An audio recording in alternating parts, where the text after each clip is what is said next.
Hello DSC friends, ఇప్పటివరకు నేను DSC కోసం థర్డ్ క్లాస్ తెలుగులో 4 వీడియోస్ అప్లోడ్ చేయడం జరిగింది. ఇది నా 5th వీడియో. ఇప్పటివరకు నా ఛానల్ని ఎవరైనా సబ్స్క్రైబ్ చేయకపోతే దయచేసి నా ఛానల్ని సబ్స్క్రైబ్ చేయవలసిందిగా కోరుచున్నాను. ఇప్పుడు బిట్స్లోకి ఎంటర్ అవుదామా ఫ్రెండ్స్. కలపండి చేయి చేయి అనే పాటను ఎవరు రచించారు? కలపండి చేయి చేయి అనే పాటను ఎవరు రచించారు? Option 1 Sirivennela Seetharama Sastry. Option 2 Devulapalli Venkatakrishna Sastry. Option 3 Sri Sri. Option 4 C Narayana Reddy. Answer వచ్చేసి ఆప్షన్ 2 దేవులపల్లి వెంకటకృష్ణ శాస్త్రి. కలపండి చేయి చేయి అనే పాటను దేవులపల్లి వెంకటకృష్ణ శాస్త్రి గారు రచించడం జరిగింది.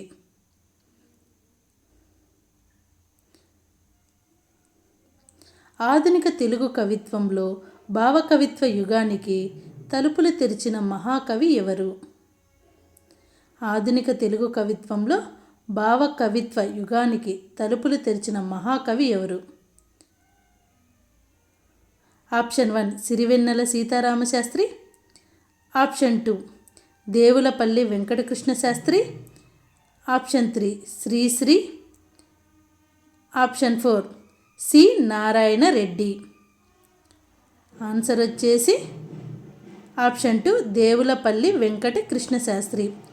ఆధునిక తెలుగు కవిత్వంలో భావకవిత్వ యుగానికి తలుపులు తెరిచిన మహాకవి ఎవరంటే దేవులపల్లి వెంకట కృష్ణ శాస్త్రి.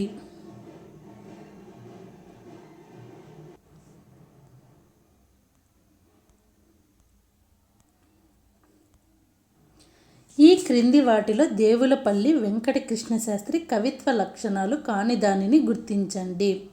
ఈ క్రింది వాటిలో దేవులపల్లి వెంకటకృష్ణ శాస్త్రి కవిత్వ లక్షణాలు కాని దానిని గుర్తించండి. ఆప్షన్ 1 అక్షర రమ్యత. ఆప్షన్ 2 భావనా సౌకుమార్యం. ఆప్షన్ 3 జిగిబిగి. ఆప్షన్ 4 శబ్ద సంస్కారం. ఆన్సర్ వచ్చేసి జిగిబిగి. ఇది దేవులపల్లి వెంకటకృష్ణ శాస్త్రి యొక్క కవిత లక్షణం కాదు. అక్షర రమ్యత, భావనా సౌకుమార్యం, శబ్ద సంస్కారం అనేటివి దేవులపల్లి వెంకటకృష్ణ శాస్త్రి యొక్క కవిత లక్షణాలు. అవి 3. అవి ఏంటంటే అక్షర రమ్యత, భావనా సౌకుమార్యం, శబ్ద సంస్కారం. దేవులపల్లి వెంకటకృష్ణ శాస్త్రి యొక్క కవిత్వాన్ని ఎవరు ఇక్షు సముద్రంతో పోల్చారు? దేవులపల్లి వెంకటకృష్ణ శాస్త్రి యొక్క కవిత్వాన్ని ఎవరు, ఏ మహాకవి ఇక్షు సముద్రంతో పోల్చారు? Option 1 Jandhyala Papayya Sastry. Option 2 Madhurantakam Rajaram. Option 3 Sri Sri. Option 4 C Narayana Reddy. Answer వచ్చేసి ఆప్షన్ 3 శ్రీశ్రీ. దేవులపల్లి వెంకటకృష్ణ శాస్త్రి యొక్క కవిత్వాన్ని శ్రీశ్రీ ఇక్షు సముద్రంతో పోల్చారు. ఈ క్రింది వాటిలో దేవులపల్లి కృష్ణశాస్త్రి గారి రచన కాని దానిని గుర్తించండి. ఈ క్రింది వాటిలో దేవులపల్లి కృష్ణశాస్త్రి గారి రచన కాని దానిని. ఆప్షన్ 1 కృష్ణపక్షం. ఆప్షన్ 2 విశ్వరూపం. ఆప్షన్ 3 ఊర్వశి. ఆప్షన్ 4 ప్రవాసము. ఆన్సర్ వచ్చేసి ఆప్షన్ 2 విశ్వరూపం వచ్చేసి దేవులపల్లి కృష్ణశాస్త్రి యొక్క రచన కాదు. కృష్ణపక్షం, ఊర్వశి, ప్రవాసము దేవులపల్లి కృష్ణశాస్త్రి యొక్క రచనలు. ఈ క్రింది వాటిలో దేవులపల్లి కృష్ణశాస్త్రి గారు అందుకున్న పురస్కారం ఏది? Option 1 Padma Vibhushan. Option 2 Padma Bhushan. Option 3 Padma Shri. Option 4 Bharat Ratna. Answer వచ్చేసి ఆయన అందుకున్న పురస్కారం వచ్చేసి Padma Bhushan. Option 2 is the right answer. బావిలో నీళ్లు అనే పాఠం దేని నుంచి గ్రహింపబడింది? ఆప్షన్ 1 ఈసఫ్ కథలు. Option 2 Arabian nights. Option 3 Akbar Birbal కథ. ఆప్షన్ 4 చిన్నపిల్లల కథలు. ఆన్సర్ వచ్చేసి option 3 is the right answer. Akbar Birbal కథ. బావిలో నీళ్ళు అనే పాఠం అక్బర్ బీర్బల్ కథలోనిది. సరే నువ్వు బావి ఒక్కతే అమ్మావన్నావు కదా, నీళ్ళు అమ్మలేదు కదా అని ఎవరు అన్నారు? ఈ వాక్యాన్ని ఎవరు అన్నారు? Option 1 Akbar, option 2 Birbal, option 3 రైతు, ఆప్షన్ 4 జమీందారు. ఆన్సర్ వచ్చేసి ఆప్షన్ 2 బీర్బల్. నాజర్ ఎక్కడ పుట్టారు? నాజర్ ఎక్కడ పుట్టారు? ఆప్షన్ 1 గుంటూరు జిల్లా పొన్నకల్లు తూర్పు వీధిలోని సాయిబుల పందిరిగుంజ. ఆప్షన్ 2 తూర్పు గోదావరి జిల్లా భీమవరం. ఆప్షన్ 3 కర్నూలు జిల్లా పోతుగల్. ఆప్షన్ 4 విజయనగరం జిల్లా పాలెం. ఆన్సర్ వచ్చేసి ఆప్షన్ 1 నాజర్ ఎక్కడ పుట్టారంటే గుంటూరు జిల్లా పొన్నకల్లు తూర్పు వీధిలోని సాయిబుల పందిరిగుంజ. ఆయన ఏ జిల్లాలో పుట్టారు? నాజర్ ఏ జిల్లాలో పుట్టారంటే గుంటూరు జిల్లాని కూడా మనము ఐడెంటిఫై చేయొచ్చు ఈజీగా. నా బాల్యం అనే పాఠం ఎవరికి సంబంధించిన రచన? నా బాల్యం అనే పాఠం ఎవరికి సంబంధించిన రచన? Option 1 Abdul Kalam, option 2 Nazar, option 3 Nehru, option 4 Gandhiji. Answer వచ్చేసి ఆప్షన్ 2 నాజర్. నా బాల్యం అనే పాఠం నాజర్కి సంబంధించిన రచన. ఎక్కడ సాయిబుల పందిరిగుంజ కూడా పాట పాడుతుంది అని పేరు? ఎక్కడ సాయిబుల పందిరిగుంజ కూడా పాట పాడుతుందని పేరు? ఏ వీధికి ఆ పేరు? పొన్నకల్లు తూర్పు వీధి, పొన్నకల్లు పడమటి వీధి, ఆప్షన్ 3 పొన్నకల్లు ఉత్తరం వీధి, ఆప్షన్ 4 పొన్నకల్లు దక్షిణం వీధి. ఆన్సర్ వచ్చేసి ఆప్షన్ 1 పొన్నకల్లు తూర్పు వీధి కూడా సాయిబుల పందిరిగుంజ కూడా పాట పాడుతుందని ఆ వీధికి పేరు.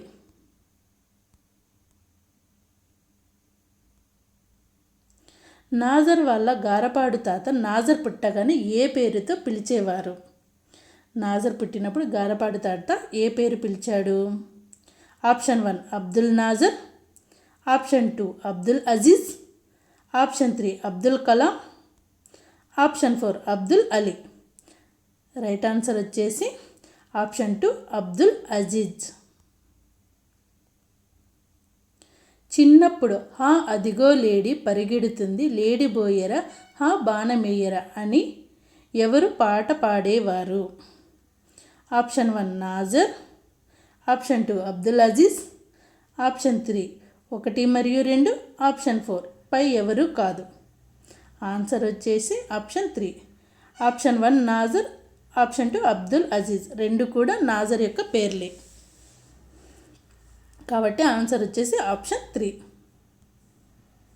నేనే బ్రహ్మనురా పామరులారా ఓ జనులారా, నేనే బ్రహ్మనురా అని కూని రాగాలు తీస్తూ పాడినవారు ఎవరు?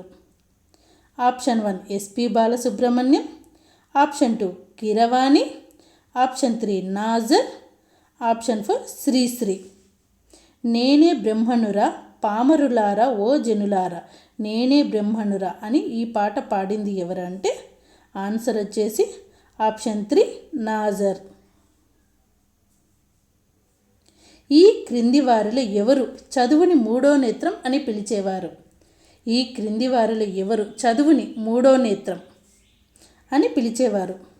ఆప్షన్ 1 నాజర్, ఆప్షన్ 2 మస్తాన్ లేదా నాజర్ తండ్రి గారు, option 3 harmonist Khader, option 4 Nazar అమ్మగారు. ఆన్సర్ వచ్చేసి ఆప్షన్ 2 మస్తాన్.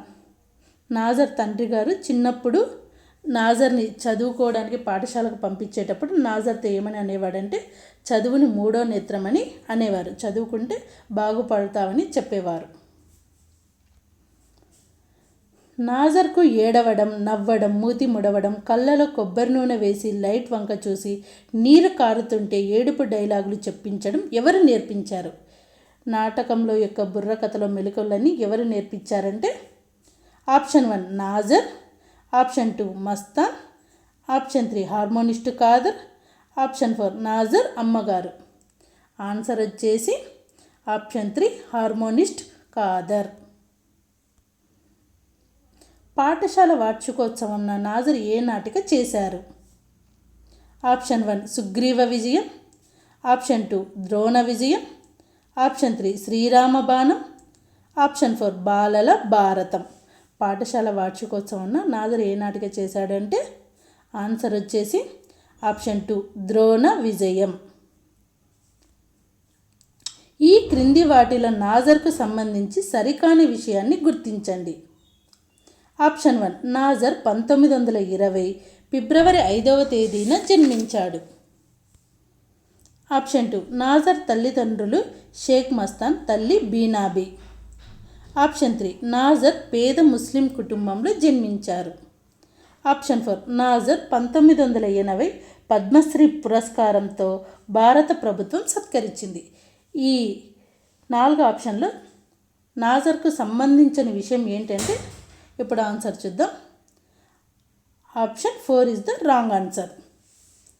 అంటే నాజర్కు సంబంధించిన విషయం నాజర్ 1980 పద్మశ్రీ పురస్కారంతో భారత ప్రభుత్వం సత్కరించింది. ఇది నాజర్కి సంబంధించిన విషయం.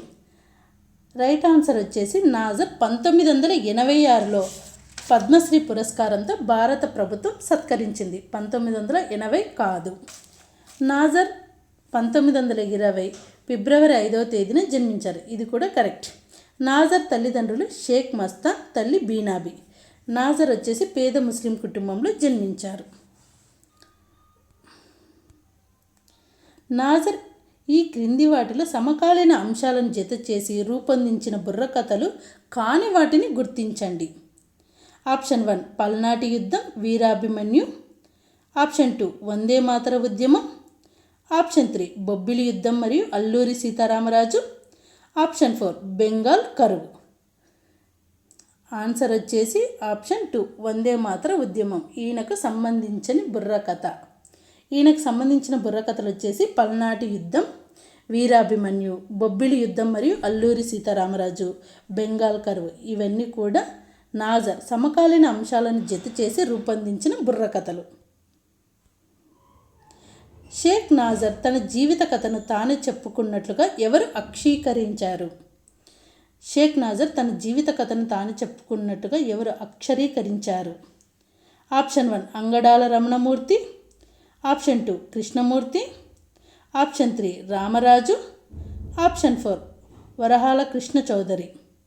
ఆన్సర్ వచ్చేసి అంగడాల రమణమూర్తి. షేక్ నాజర్ స్వీయ చారిత్రాత్మకమైన కథను ఏమని పేరు పెట్టాడు? షేక్ నాజర్ యొక్క స్వీయ చారిత్రాత్మకమైన కథకు ఏమని పేరు పెట్టాడంటే ఆప్షన్ 1 బుర్రకథ. ఆప్షన్ 2 పింజారి. ఆప్షన్ 3 నాజర్ జీవిత చరిత్ర. ఆప్షన్ 4 నాజర్ స్వీయ చరిత్ర. ఆన్సర్ వచ్చేసి పింజారి. షేక్ నాజర్ యొక్క స్వీయ చారిత్రాత్మకమైన కథ వచ్చేసి Pinjari. Option 2 is the right answer. ఆరుగాలం అనే పదానికి ఈ క్రింది వాటిలో అర్థాన్ని గుర్తించండి. ఆరుగాలం అనే పదానికి ఏడాదిలో ఒకరోజు, ఏడాదిలో చివరి రోజు, ఏడాది అంతా, ఏడాదిలో మొదటి రోజు. ఆన్సర్ వచ్చేసి ఆరుగాలం అనే పదానికి అర్థం వచ్చేసి ఏడాది అంతా. ఈ క్రింది వాటిలో వార్షికోత్సవం అనే పదానికి అర్థాన్ని గుర్తించండి. ఆప్షన్ 1 సంవత్సరం చివర జరుపుకునే పండగ. ఆప్షన్ 2 సంవత్సరం మొదటి రోజు జరుపుకునే పండగ. ఆప్షన్ 3 సంవత్సరానికి ఒకసారి జరుపుకునే పండగ. ఆప్షన్ 4 5 ఏవి కాదు. ఆన్సర్ వచ్చేసి ఆప్షన్ 1 సంవత్సరం చివర జరుపుకునే పండగ. వార్షికోత్సవం అనే పదానికి అర్థం వచ్చేసి సంవత్సరం చివర జరుపుకునే పండగ. ఈ క్రింది వాటిలో గుంజ అనే పదానికి అర్థాన్ని గుర్తించండి. ఆప్షన్ 1 కోరిక. ఆప్షన్ 2 రాట. ఆప్షన్ 3 సంవత్సరం. ఆప్షన్ 4 అన్నీ తెలిసిన వాడు. గుంజ అనే పదానికి అర్థం ఏంటంటే option 2 రాటా. Thank you friends watching my video. Please subscribe my channel.